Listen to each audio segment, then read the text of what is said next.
खेडजाई रेडजाई जागमाता या आपल्या देवस्थानच्या मंडळातर्फे घेण्यात येणारा आजचा जो सत्कार समारंभ आहे, या सत्कार समारंभासाठी आज आपल्या खेडच्या प्रथम नागरिक सौ माधवीताई बुटाला, तसेच खेडजाई रेडजाई देवस्थानचे अध्यक्ष कारले दादा, उपाध्यक्ष तसेच सर्व नवनिर्वाचित नगरसेवक, माजी नगराध्यक्षा, माझ्या गुरु कवळे मॅडम, तसेच समस्त खेडजाई रेडजाई प्रांगणातले सगळे आपण सेवक म्हणूया किंवा सगळे ग्रामस्थ.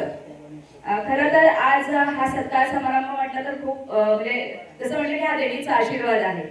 खेडचं नावच मुळात या खेडजाई रेडजाई या देवस्थानावरती आपल्याला खेड हे नाव आहे आणि त्यात आम्ही खेडेकर, त्यामुळे देवीचा आशीर्वाद जो आहे हा कायम राहिलेला आहे. आपण एखाद्या शुभकार्याची सुरुवात जी आहे देवीचा आशीर्वाद घेऊन करतो, परंतु आम्ही प्रत्येक वेळेला काही एखादं संकट आलं तरी पहिला देवीचा धावा करतो.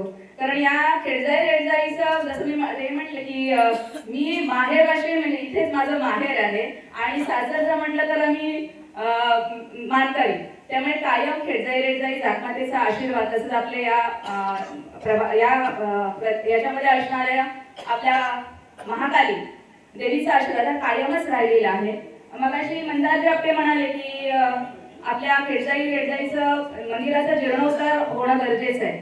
मंदारजी मी आज तुम्हाला शब्द देते की आपल्या महाराष्ट्र राज्याचे मुख्यमंत्री देवेंद्रजी फडणवीस साहेब, प्रदेशाध्यक्ष रवींद्रजी चव्हाण आणि पर्यटन मंत्री शंभूराजे वैभवजींच्या मार्फत नक्कीच आपल्या या खेडजाई रेडजाई या देवी मंदिराचं लवकरच आपण जीर्णोद्धाराचं काम आपण हाती घेऊ.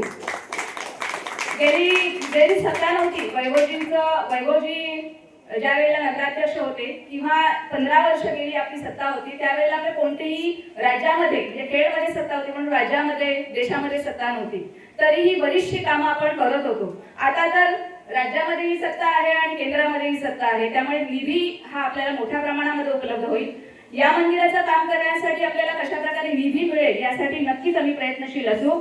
तुम्ही आमचा इथे जो मान सन्मान केलात त्याबद्दल आणि हा देवीचा आशीर्वाद आहे. कारण जसं पुढे आम्हाला बरीचशी कामं करायची आहेत, फक्त आम्ही निवडून आला आणि आमचं काम संपलं असं नाही. खरं तर कसोटी आता आहे, आता खरं काम करायचंय आणि त्यासाठी देवीचा आशीर्वाद कायम पाठीशी आहेच. आपला देखील सगळ्यांचा आशीर्वाद आणि आपलं सहकार्य असंच कायम पाठीशी राहून दे. आपण इथे आपला मान सन्मान केला त्याबद्दल धन्यवाद. इथेच थांबते. जय हिंद, जय महाराष्ट्र. धन्यवाद.